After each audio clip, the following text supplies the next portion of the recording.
Filled with constant change and distractions, we invite you to explore how to maintain your inner focus through spiritual practices like meditation, silent reflection, and mindfulness. By awakening from the clutter of everyday thoughts, you can reconnect with your true essence and experience the divinity within, even amidst the continual ebb and flow of life. The recommended book for March is Stillness Speaks by Eckhart Tolle. Introducing today's speaker. As the spring equinox ushers in a season of renewal, we are reminded that every intention we set is a seed for future growth. How can we align with this energy and the creative process to consciously plant intentions rooted in gratitude rather than ego? Join Audrey Beaudry for Planting My Intentions as we explore the power of mindful intention setting and the spiritual practice of sowing what we wish to see flourish.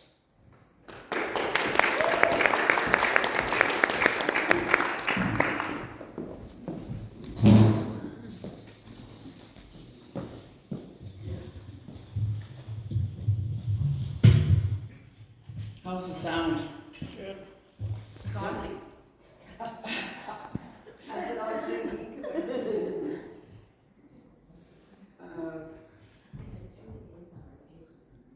No sound. No sound. As of 11:11. Mardell, give a thumbs up if we have sound. Mardell can hear me. Oh, good. She's the only one with her camera on. Good morning, everyone. Morning. Isn't it wonderful that spring has just begun here in Canada? Okay, to be honest, it was 8 a.m. when I started this talk on Wednesday, when I started writing it. And morning is not my best time. And I also had I had it and then I lost it moment because I downloaded the outline for the third Sunday of the month, and I got it, I lost it. And I put it in a Word document, and everything is red underlined. Yes. Right? So then I go, so that means spell check. Yeah, so I clicked on the spell check, and all the words were in Spanish. Right? So then I went and was like, is CSL International coming out with Spanish versions now? So I looked at who the minister was for the month. So I guess we've all been experiencing this. So I copied and pasted the outline and then sort of worked from that. But that was, I had it and I lost it because I thought, I can't read this with everything red underneath. So, plus by then it's 8:30 and I don't, like, my bosses know I don't start thinking clearly until 10. So I think there may not have been snow Wednesday morning when I wrote this. Thinking it's a time for renewal and growth, a time to sow seeds that will blossom later in the year. I think that's what AGMs are for too, and new boards. Today I want to guide us through aligning with this spring energy and the creative process, constantly sowing a new intention free of the ego and rooted in gratitude. So as we know what the book of the month is, I'll do a quote from Eckhart Tolle from that book.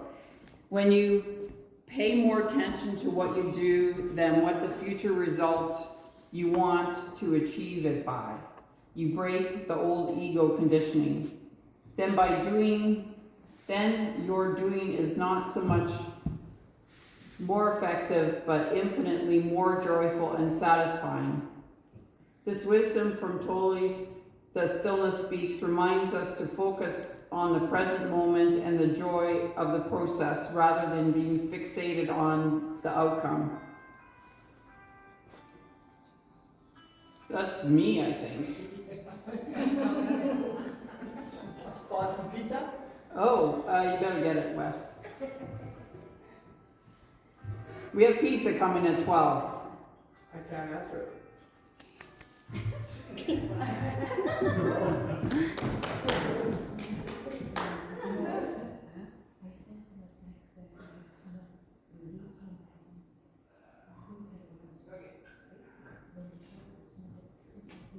want somebody to call them back? I was just thinking, oh, well, listen to you. What am I talking about? You're confirming for Audrey Beaudry Center. Hi, I just received a call from the Center for Spiritual Living. Well, Audrey Beaudry. So this story may sound familiar. Maya was a young artist who loved painting but was always anxious about whether her work would sell and be appreciated. She constantly worried about the future and her success. One day somebody noticed her beautiful paintings and the worry in her eyes. They advised her to focus on the joy of painting rather than the outcome.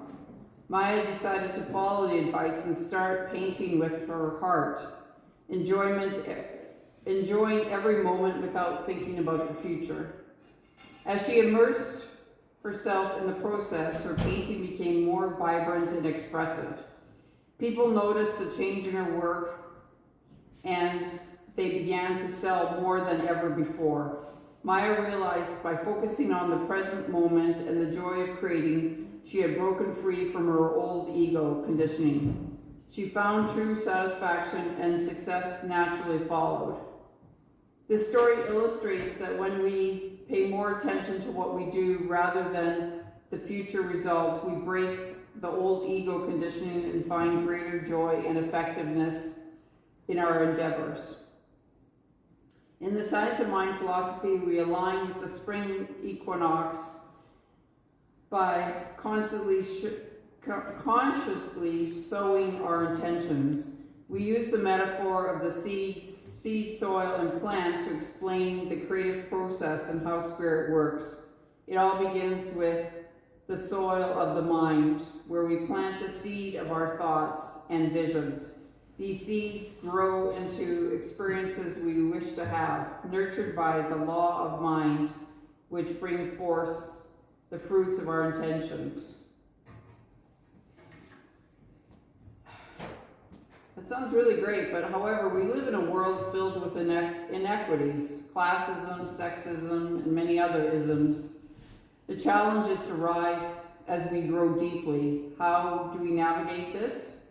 One way is through introspection. I think Elizabeth kind of touched on it a bit in the beginning of her intro. Take time to be with your divine self. Disconnect from the daily bustle, from TV, social network, and all other distractions. During this time, be kind, gentle, and grateful. Observe areas of your life where you may have forgotten your divine nature. When you encounter triggers, ask yourself, am I reacting from love or fear? And notice the vibration in your body and pay attention to the feeling without trying to change it. The vibration in my body changed to fear this week for several hours. And this might be a congregation example of we had it, we lost it. As in last week's talk, I had it, I lost it. So on Monday, I balanced our February bank statement and found that on February 10th, there were 2 deposits. So one was for $180, which made total sense, as that was the amount in the Sunday donation basket. And the other one was $990 that I have no memory or record of.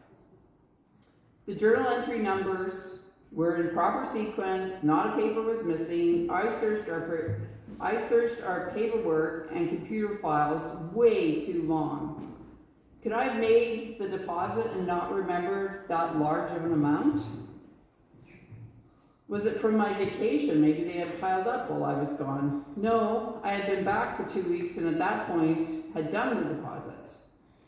In the banking app that we have, I texted our credit union and they texted back that the deposit was made at the St. James branch.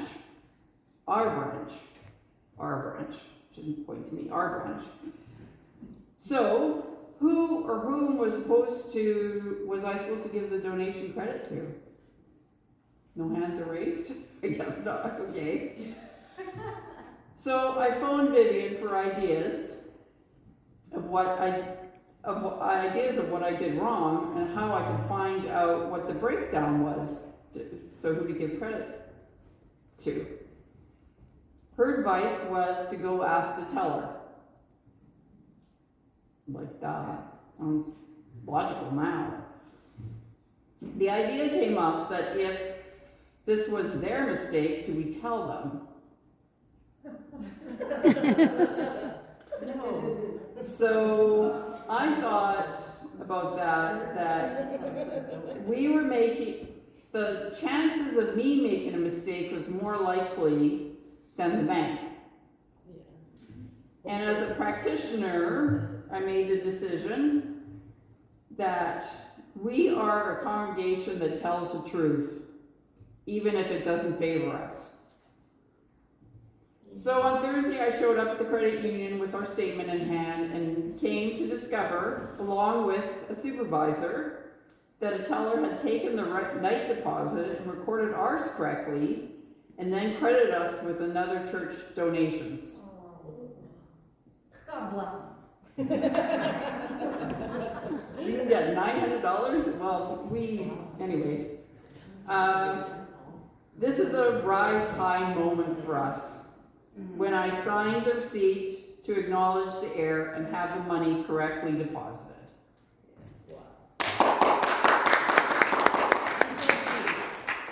Integrity. This happened once before to me. I actually, I was in my 20s and I had gone to get a credit card and the bank turned me down because I was like 1% over my rent and my car payment were like 1% over my debt rate, whatever. Anyway, so they turned me down.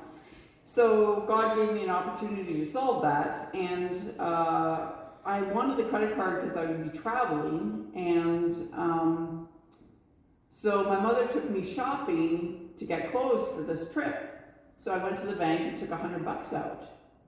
But instead of getting 520s, I got 550s. So somebody had, a team of people had they put them in these metal kind of cases. Instead of putting 20s in, put 50s in. So I went to the bank on Monday and said, they gave me all these 50s.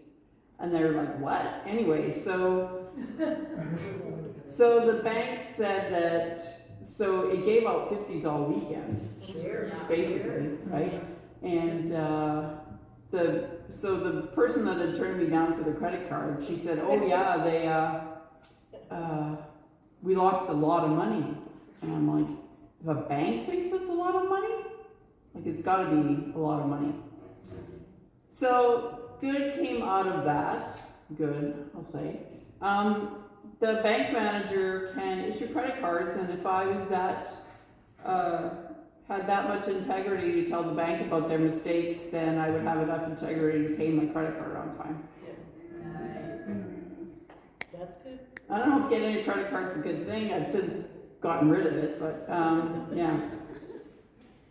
So, facing our spiritual bypass is another crucial step in aligning with creative energy. This means using spiritual ideas to practices to sidestep or avoid dealing with difficult emotions, past trauma, or personal growth areas. There is an old saying around here, treat and move your feet. Sound familiar to anybody? The world is often triggering us with constant change, and hasn't the world gotten faster for most of us in the last decade?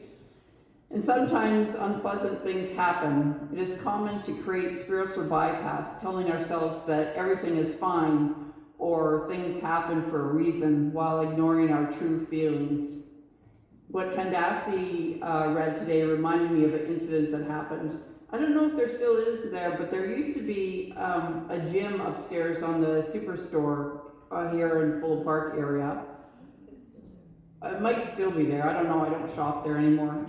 Anyway, but I went to this gym 7 or 8 times as a guest or whatever. Anyway, 3 or 4 months later, and there was a manager that said hello to me every time I came in, and 3 or 4 months later, she's walking through the store trying to get memberships for the gym. And she catches me halfway through the store, and she comes and cruises through what's in my cart and tells me what's good and what's not good. Like, she has very much opinions about. Food, Yeah. So I was sort of, well, things happen for a reason. Anyway, so I was telling some cooking friends about this, like, the next week, and somebody says, Audrey, you know you can be mad about that. That's not appropriate. And it was just sort of like I had just, like, bypassed it. I hadn't even sort of really thought about how I could express this as anger. Like, her opinions about my grocery cart weren't needed. You know, I like bread, so. Okay, so it is common to create a spiritual bypass, telling ourselves that everything is fine and things happen for a reason while ignoring our true feelings. Tolle advises us to be present, to avoid compulsive thinking, and to embrace the now. Remember, the things we dislike are also part of the whole. Rising higher and moving deeper doesn't mean avoiding challenges. It means allowing life to flow through us and embracing all experiences as part of our spiritual journey. Now that I think about it, the cart story I think I've told 3 times now, twice from behind this mic. So it's a lesson, I guess. Sowing consciously from gratitude is the next step. When we are aware of our triggers, we can observe whether we are feeling fear or love. If a trigger leads to a negative emotion, take a pause and observe your thoughts. Quantum physics tells us that we live in a world of infinite possibilities, and our intention creates our experiences. From these moments, wrap your thoughts in love and find gratitude for the new awareness the trigger provided. Gratitude opens the door to positive feelings like happiness, joy, and love. Shifts in our consciousness and shifts our consciousness and allows us to sow seeds of love and gratitude for our being. For example, if politics trigger you, and if you're living under a rock, maybe they don't, but move from what you dislike to what you are grateful for. Be thankful for the freedom to vote. Our great-grandmothers didn't. The ability to wear a red maple leaf with pride. And for people working to support ideas that you align with.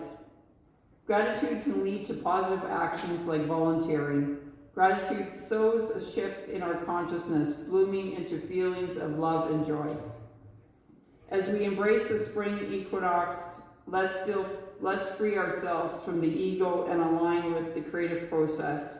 Seed your intentions, introspect, face any tendencies to create a spiritual bypass, and consciously sow gratitude. By doing so, we align with the natural rhythm of life and create a more joyful and fulfilling experience. So thank you for joining me on this journey, and let's take a moment to reflect on our intentions and the seeds we wish to sow this spring. And I'm going to close with an affirmation. Today is a good day to start. Please repeat after me. Today is a good day to start. Namaste.